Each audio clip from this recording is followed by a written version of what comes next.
சித்தர்கள் அருளால் சித்த மருத்துவத்தில் சொல்லியிருக்கக்கூடிய நிறைய விஷயங்களை நம்ம பார்த்துட்டு வரோம். நம்ம கிளினிக்லையும் ஸ்பெஷலாக சிறுநீரகம் சம்மந்தப்பட்ட பிரச்சனைகள் இருக்கிறவங்களுக்கு ஸ்பெஷல் ட்ரீட்மெண்ட் நம்ம கொடுத்துருக்கோம். சித்த மருத்துவத்தில் நம்ம இருக்கக்கூடிய மூலிகைகளை பயன்படுத்தி தீர்க்கவே முடியாத நிறைய நோய்களுக்கு நம்ம மருந்து கொடுக்குற வகையில் இப்போது இந்த சிறுநீரக பிரச்சனை அப்படின்னு சொல்கிறது மோர் தென் 10 இயர்ஸ், ஸோ 10 வருடங்களுக்குமே மேலாக நம்ம சிறுநீரக பிரச்சனை இருக்கிறவங்களுக்கு சரியான நேரத்தில் நம்ம ஒரு சித்த மருத்துவத்தை கொடுத்து ஒரு பெரிய பிரச்சனையிலிருந்து, அதாவது டயாலிசிஸ் மாதிரியான பெரிய பிரச்சனைகள் இல்லாமல் ஈஸியாக நம்ம அவங்கள குணப்படுத்தி கொடுத்துட்ருக்குறோம். இப்போது இந்த சிறுநீரக பிரச்சனைக்கு நம்ம அதிகமாக கவனம் செலுத்த வேண்டிய ஒரு விஷயம் என்னன்னா, இதற்கு நாம் என்ன செய்யலாம்? பிபி மட்டும் தானங்க இருந்துச்சு, இது அப்படி எப்படிங்க அந்த க்ரானிக் கிட்னி டிசீஸ் மாதிரி மாறுமா அப்படின்ற ஒரு டவுட் நிறைய பேருக்கு இருக்கும். ஏன்னா இப்போது நம்ம சமீப காலமாக நிறைய பேருக்கு ட்ரீட்மெண்ட் கொடுக்கும்பொழுது எல்லாருமே சொல்கிற விஷயம், சிம்டம்ஸ் எதுவுமே எனக்கு பெருசாக தெரியல டாக்டர் அப்படின்னு தான் சொல்கிறீங்க. பட் நம்மளும் என்ன செய்ய முடியும்? சிம்டம்ஸ் தெரிலன்னா அது கிட்னி ஃபெயிலியர் அளவுக்கு கொண்டு வந்து விடுமா அப்படின்ற மாதிரி நம்ம யாரும் நினைக்கவே மாட்டோம் இல்லைங்களா? ஸோ அந்த மாதிரி இருக்கும்போது வருடத்துக்கு ஒரு முறை நமக்கு பிபி இருக்குது, சுகர் இருக்குது, 1 இயருக்கு மேலே எனக்கு பிபி சுகர் இருக்குது அப்படின்னு சொல்லும்போது நீங்கள் full body checkup, so complete blood test எடுக்கிறது நல்லதுங்க.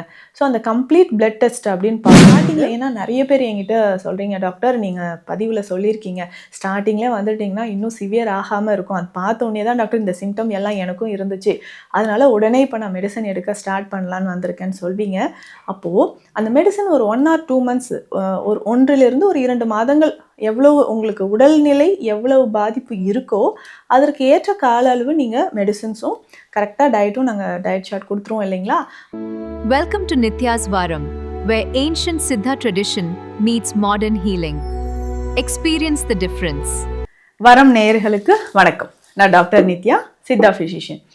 சித்தர்கள் அருளால் சித்த மருத்துவத்தில் சொல்லியிருக்கக்கூடிய நிறைய விஷயங்களை நம்ம பார்த்துட்டு வரோம். நம்ம கிளினிக்லையும் ஸ்பெஷலாக சிறுநீரகம் சம்மந்தப்பட்ட பிரச்சனைகள் இருக்கிறவங்களுக்கு ஸ்பெஷல் ட்ரீட்மெண்ட் நம்ம கொடுத்துருக்கோம். சித்த மருத்துவத்தில் நம்ம இருக்கக்கூடிய மூலிகைகளை பயன்படுத்தி தீர்க்கவே முடியாத நிறைய நோய்களுக்கு நம்ம மருந்து கொடுத்துட்ருக்கோங்க. அந்த வகையில் இப்போது இந்த சிறுநீரக பிரச்சனை அப்படின்னு சொல்கிறது மோர் தென் 10 இயர்ஸ், ஸோ 10 வருடங்களுக்குமே மேலாக நம்ம சிறுநீரக பிரச்சனை இருக்கிறவங்களுக்கு சரியான நேரத்தில் நம்ம ஒரு சித்த மருத்துவத்தை கொடுத்து ஒரு பெரிய பிரச்சனையிலிருந்து, அதாவது டயாலிசிஸ் மாதிரியான பெரிய பிரச்சனைகள் இல்லாமல் ஈஸியாக நம்ம அவங்கள குணப்படுத்தி கொடுத்துட்ருக்குறோம்.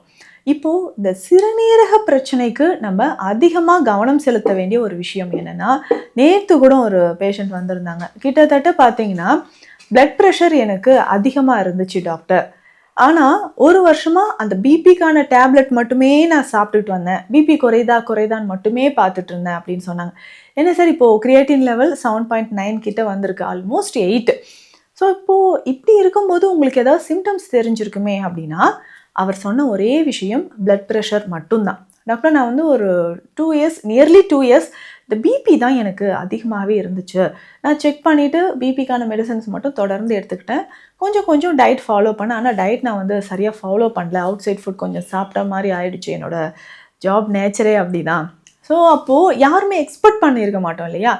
இப்போது இந்த பிபி மட்டுமே ஒரே ஒரு சிம்டம்ஸ் நமக்கு தெரியுது, அதுவும் கிட்டத்தட்ட ஒரு 1 வருடங்களுக்கு மேலாகவே இருந்து அது சிறுநீரகத்தை பாதிப்பு செய்யுது. அப்போது பார்த்தீங்கன்னா கார்டிகோ மெடுலரி டிஃப்ரென்சியேஷன் வெரி புவர் அப்படின்ற மாதிரி ரிப்போர்ட் வந்திருக்கு.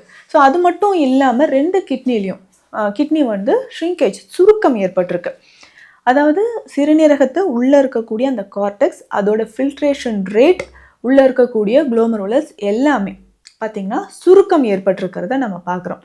அப்போது இந்த அதிகமான பிளட் ப்ரெஷர் நமக்கு இருக்கும்போது இந்த சிறுநீரகங்கள் அதனுடைய ஃபில்ட்ரேஷன் ரேட்டு குறையிறது, சுருக்கம் ஏற்படுறது, இந்த மாதிரியான விஷயங்கள் நடக்குது. சரிங்க, இதற்கு நாம் என்ன செய்யலாம்? பிபி மட்டும் தானங்க இருந்துச்சு, இது அப்படி எப்படிங்க அந்த க்ரானிக் கிட்னி டிசீஸ் மாதிரி மாறுமா அப்படின்ற ஒரு டவுட் நிறைய பேருக்கு இருக்கும்.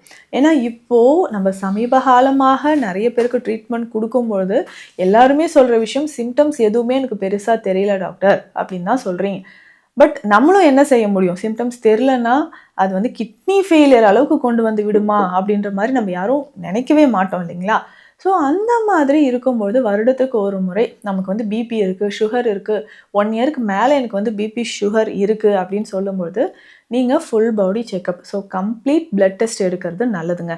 ஸோ அந்த கம்ப்ளீட் பிளட் டெஸ்ட் அப்படின்னு பார்க்கும்போது நம்ம வந்து ஃபஸ்ட்டு பார்க்க வேண்டியது கிட்னி. ஸோ சிறுநீரகங்கள் தொடர்பான பிரச்சனைகள் இருக்கா, இல்லை கல்லீரல் தொடர்பான பிரச்சனை இருக்கா, renal function test, liver function test, lipid profile, இது எல்லாமே வருடத்துக்கு ஒரு முறை எடுத்து பார்க்கறது ரொம்ப நல்லதாக இருக்கும். ஏன்னா நமக்கு பிபி மட்டும் கிடையாதுங்க, இப்போது சுகர் இருக்குதுன்னு வச்சுக்கோங்களேன், இதுவுமே டயபெட்டிக் கிட்னி டிசீஸ் அப்படின்னு சொல்கிறோம். ஸோ இந்த டயபெட்டிக் கிட்னி டிசீஸ்மே நமக்கு இன்றைக்கி பெரும்பாலும் நிறைய பேருக்கு ஏற்பட்டுக்கிட்டே இருக்குது. அப்போது ஹை பிளட் ப்ரெஷர் இருந்தாலும் சுகர் லெவல் கண்ட்ரோல் ஆகாமல் இருந்தாலும் இது வந்து சிறுநீரகத்தை நமக்கு பாதிக்குது.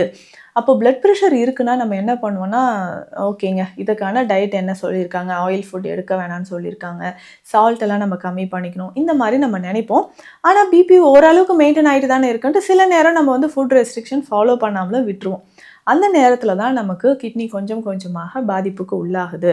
ஒரு நாளைக்கு நீங்கள் குடிக்க வேண்டிய தண்ணீரின் அளவு எவ்வளவு அப்படின்றத ஃபஸ்ட்டு தெரிஞ்சுக்கோங்க. அதுக்கப்புறம் நம்ம எடுக்கக்கூடிய உணவு சரியான முறையில் இருக்கா அப்படின்றதும் நம்ம தெரிஞ்சுக்கணும். ஸோ அதில் பேசிக்காக நம்மளுடைய சோடியம் கண்டென்ட் எவ்வளோ இருக்குது, ப்ரோட்டீன் கண்டென்ட் எவ்வளோ இருக்குன்றது ரொம்ப ரொம்ப முக்கியங்க. ஸோ அப்போது protein diet very very important அப்படின்னு சொல்லலாம். ஒரு சிலருக்கு யூரியா கிரியேட்டின் கிட்னி ஃபங்க்ஷன் நார்மலாக இருந்தாலும் புரோட்டீன் யூரியா அப்படின்ற ஒரு நிலை இருக்கும். ஸோ புரோட்டீன் யூரியா அப்படின்னு சொல்லி பார்க்கும்பொழுது சிறுநீரில் புரதம் வெளியேறுவது, இந்த கண்டிஷனும் இருக்குங்க. இது பிளட் ப்ரெஷர் இருந்தாலும், அதாவது பிபியோ இல்லை சுகரோ உங்களுக்கு இல்லைனாலும் ஒரு சிலருக்கு இந்த புரோட்டீன் யூரியா கண்டிஷன் மட்டும் இருக்கும். அப்போது ஒரே ஒரு சிம்டம்ஸ் நமக்கு என்ன தெரியும்னா, வெயிட் லாஸ் ஆகிட்டே வர்றதை நீங்கள் பார்ப்பீங்க. ஸோ நமக்கே தெரியாமல் வெயிட் வந்து குறைஞ்சிக்கிட்டே வர்றது. ஸோ வெயிட்டு குறைஞ்சிக்கிட்டே வருது, மாதத்துக்கோ இல்லை 6 மாதத்தில் நான் வந்து 4 கிலோ அளவுக்கு குறைஞ்சிட்டேன் அப்படின்னு சொன்னீங்கன்னா உங்கள் சிறுநீரில் புரதம் வெளியேறுதா அதையும் நம்ம செக் பண்ணிக்கணும். அப்போ இந்த கண்டிஷன் எல்லாத்துக்குமே ஆரம்ப காலத்திலே நம்ம வந்து ட்ரீட்மெண்ட் எடுத்துடணும்.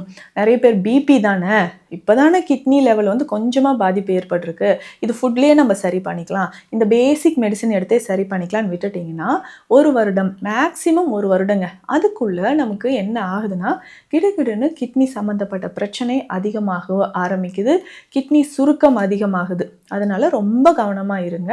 அதே மாதிரி இந்த புரதம் வெளியேறுது அப்படின்னாலோ இல்லை நீங்கள் யூரின் போகும்போதே நுரை வருது இல்லைங்களா, அந்த நுரை எந்த தன்மையில் இருக்குது, யூரின் என்ன கலரில் இருக்குது, நீங்கள் யூரின் போகும்போது ஏதாவது ஸ்மெல் வருதா, டிஃப்ரெண்ட்டாக ஏதாவது ஸ்மெல் வருதா அப்படின்னும் நீங்கள் செக் பண்ணிக்கோங்க.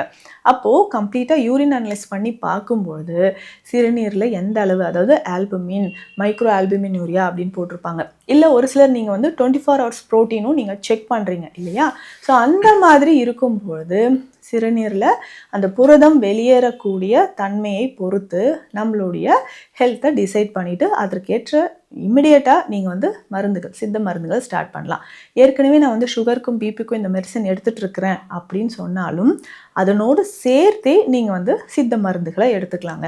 ஸோ இந்த மாதிரி ஸ்டார்டிங்கில், ஏன்னா நிறைய பேர் என்கிட்ட சொல்கிறீங்க, டாக்டர் நீங்கள் பதிவில் சொல்லியிருக்கீங்க ஸ்டார்டிங்கில் வந்துட்டிங்கன்னா இன்னும் சிவியர் ஆகாமல் இருக்கும், அது பார்த்தோன்னே தான் டாக்டர் இந்த சிம்டம் எல்லாம் எனக்கும் இருந்துச்சு, அதனால் உடனே இப்போ நான் மெடிசன் எடுக்க ஸ்டார்ட் பண்ணலான்னு வந்திருக்கேன்னு சொல்வீங்க. அப்போது அந்த மெடிசன் ஒரு 1 or 2 months, ஒரு 1 to 2 மாதங்கள் எவ்வளவு உங்களுக்கு உடல்நிலை எவ்வளவு பாதிப்பு இருக்கோ அதற்கு ஏற்ற கால அளவு நீங்கள் மெடிசன்ஸும் கரெக்டாக டயட்டும் நாங்கள் டயட் சார்ட் கொடுத்துருவோம் இல்லைங்களா, அதை ஃபாலோ பண்ணிக்கிட்டே வாங்க. ஸோ அப்படி ஃபாலோ பண்ணிக்கிட்டே வரும்போது கொஞ்சம் கொஞ்சமாக அந்த புரதம் வெளியேறுவது, சிறுநீரகத்தில் இருக்கக்கூடிய பாதிப்பு, urea creatinine, uric acid level வந்து உங்களுக்கு நார்மலாக வர ஆரம்பிச்சிடும். இன்னும் ஒரு சிலருக்கு என்னென்னா யூரிக் ஆசிட் லெவல் மட்டும் அதிகமாக இருக்கும். ஸோ எல்லாமே நார்மலாக இருக்குது டாக்டர், யூரிக் ஆசிட் லெவல் மட்டும் அதிகமாக இருக்குது அப்படின்னு சொல்லுவாங்க. ஸோ இதை வந்து சரி செய்கிறதுக்கும் சித்த மருத்துவத்தில் மருந்துகள் இருக்குங்க. நிறைய பேர் நீங்கள் மூக்கிரட்டை கீரை பயன்படுத்துவீங்க. இதுலேயுமே முக்கியமாக பார்த்தீங்கன்னா இந்த சிறுகன் பீலை அப்படின்னு சொல்லக்கூடிய மூலிகை இருக்குது. சித்த மருத்துவத்தில் முக்கியமான ஒரு மூலிகை. அந்த பொங்கல் சமயத்தில் வெண்மை நிற பூக்கள் இருக்கும், அதை காப்பு கட்டுவதற்கு பயன்படுத்துவோம் இல்லைங்களா. இது வந்து பாஷாண பேதி அப்படின்னும் சித்த மருத்துவத்தில் சொல்லுவாங்க. ஸோ கிட்னியை வந்து கிளென்ஸ் பண்ணுறதுக்கு, கிட்னியில் இருக்கக்கூடிய டாக்ஸின்ஸ் ரிமூவ் ஆகிறதுக்கு இந்த மூலிகை இது ரொம்ப சிறந்த மூலிகைங்க. இதையும் வந்து நீங்கள் மருந்தாகவோ இல்லை குடிநீர் கஷாயமாகவோ பயன்படுத்தலாம். ஸோ இதுக்கு நம்ம வந்து கொடுக்கக்கூடிய கிட்னி கேர் கஷாயம் மிக சிறந்த ஒரு தீர்வாக இருக்கும். ஸோ ஆரம்பத்திலே இந்த கண்டிஷன் ஏதாவது சிம்டம்ஸ் உங்களுக்கு தெரிஞ்சதுன்னா உடனே நீங்கள் அதற்கான சிகிச்சை முறைகளை ஸ்டார்ட் பண்ணிட்டீங்கன்னா பெரிய விளைவுகள் வராமல் இருக்கும். எதற்காக சொல்கிறேன்னா, இன்றைக்கி நிறைய பேர் வந்து அந்த விளிம்பில் வந்து நிற்கிறீங்க. இந்த பக்கம் போனால் டயாலிசிஸுங்க, ஒரு ஸ்டெப் தான் அப்படின்ற மாதிரி இருக்கிறீங்க. ஸோ அவ்வளோ நாள் நம்ம டைம் வேஸ்ட் பண்ணாமல் ஸ்டார்டிங்லே இதற்கான சிகிச்சைகள் சித்த மருத்துவத்தில் இருக்குது, நீங்கள் எடுத்துக்கோங்க. இது தொடர்பான மருத்துவ ஆலோசனைகளுக்கு ஸ்க்ரீனில் இருக்கிற நம்பருக்கு காண்டாக்ட் பண்ணுங்கள். நன்றி. Welcome to Nitya's Varam, where ancient Siddha tradition meets modern healing. Experience the difference.